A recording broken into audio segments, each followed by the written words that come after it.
if your podcast is not an overnight success, not saying ours is not, with our 363 subscribers on YouTube. I don't know how many we have on iTunes or I always podcast forget to check. here and Spotify. I do too. Um, but if it is not an overnight success, or if you did it for a year and you had, I don't want to say nominal results, but not like, kick you in the teeth. That's amazing. Mhm. Can't believe we had so many subscribers. Is it still worth it? You know, would it still be worth it to you? I'm just thinking if some of our listeners are I love that wanting question. to start their own podcast, like, is it still worth it, Brad? Yeah. I mean, for me, absolutely. As it relates to like my own learning and just like my personal purpose of developing leaders, regardless of like the financial outcomes or investment in that, I think definitely Mm, because these 52 or so conversations that we've had, I have really learned a lot. Part of that was because I put a lot of preparation into them and like I came ready to talk to each of them. yeah, But I you think made me also, read books and stuff, by the way, just so our listeners yeah, dude. know. Like I'm like, cool, we're gonna interview people, and Brad's like, cool, read their book, cool, read this, and I'm like, oh my gosh, okay, all right. I'm not a fast reader, kind of less dick sick, Mhm. but I'll make it. Yeah. Yeah, but like go back to like even like Natalie Bourne, Elizabeth Dixon, Brandon Yeah, Schaefer, Corey Shearer, Josiah Gono. Um, who am I missing? I feel like there's more. I mean, there's more Um, books in there. Yeah, yeah, we had a couple of other authors in addition too. yeah. Bill High, I We even got have up like and coming. I mean, Josh Calsbeek's, writing a book yes, currently, at the moment. Like we've got up and coming authors as well, yep. So And Shane needs to write a book. I feel like Shane's got a book in him. What's his deal? he does have a book in him. Yeah. I mean, Yeah. he's got enough kids that he should write a book. Yes. Yes. Should be called what? Should How be to called Dad. this. Yeah. They told me to stop after 5, Right. but I Right. didn't. That's what it should be called. Um, Um, yeah. yeah, so totally worth it for me. Would definitely go back and do it again. Would probably do some things a little bit differently, a little bit more slowly. I think the Mm, video component of our podcast is what really adds to the amount of work and the cost, right? If we weren't doing video, it would be very inexpensive, right? And very easy to do, much more convenient.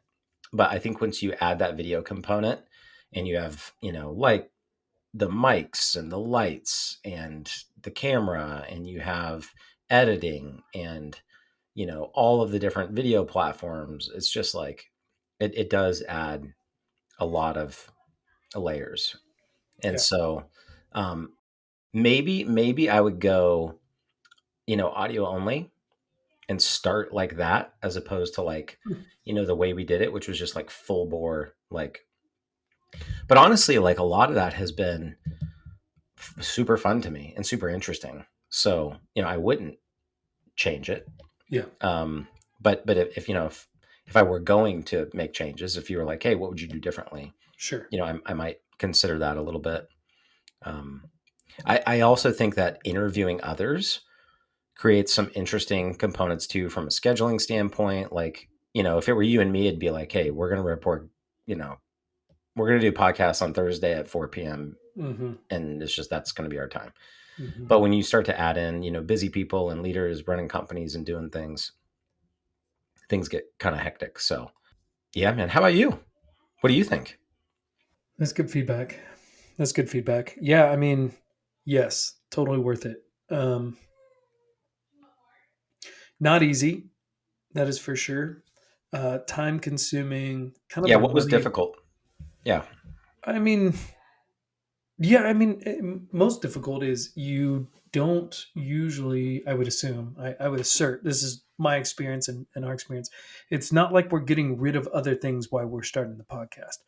Like, podcast is in addition to your already busy schedule. So, Indeed. for me, Indeed. I'm like, okay, great, we're going to start a podcast.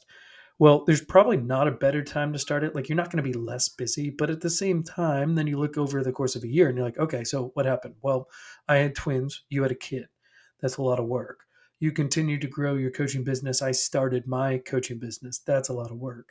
Like, We just tried to get through the day to day.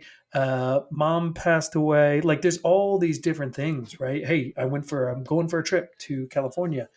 Um, your podcast is typically in addition to, unless somebody's paying you for it. If they are, fantastic. Like if you're on Yeah. ESPN, good for you. You know, you got people to produce it and do all that. So the amount of time that I think is the most challenging part, right? To continue to come back to do it well, to and there's parts that we probably haven't done so well, but I think we did a good job. Um, and it is constant learning. It is, hey, we're gonna do in person. Okay, great. That's super expensive. Are there other ways that we could do it that we could still get value out of it? Yes, there are. What does that look like? Let's look at Zencaster. Let's look at Riverside. You know, there's all kinds of components in there. But yes, most challenging is, do I care about it enough to sacrifice not knowing my my ROI, and or um, what if my ROI, like that's the question. If my ROI is I get to learn and hang out with a friend of mine, is that enough? Is that enough to sacrifice for it? And my answer is yes. You know, my answer is yes. And I love this. I love people development. I love team development. I love chatting with people who've been successful and asking them how did they do it? How would they get there? What would they do differently next time? So yeah, I mean, yeah, I do. I think it is worth it. I think it is great. I think if you're thinking about doing a podcast, that's it. You got to count the cost. You know, some stat is probably not true, but it's out there on the internet. It's just like, hey, 90% of podcasts don't make it past their like 25th episode, right?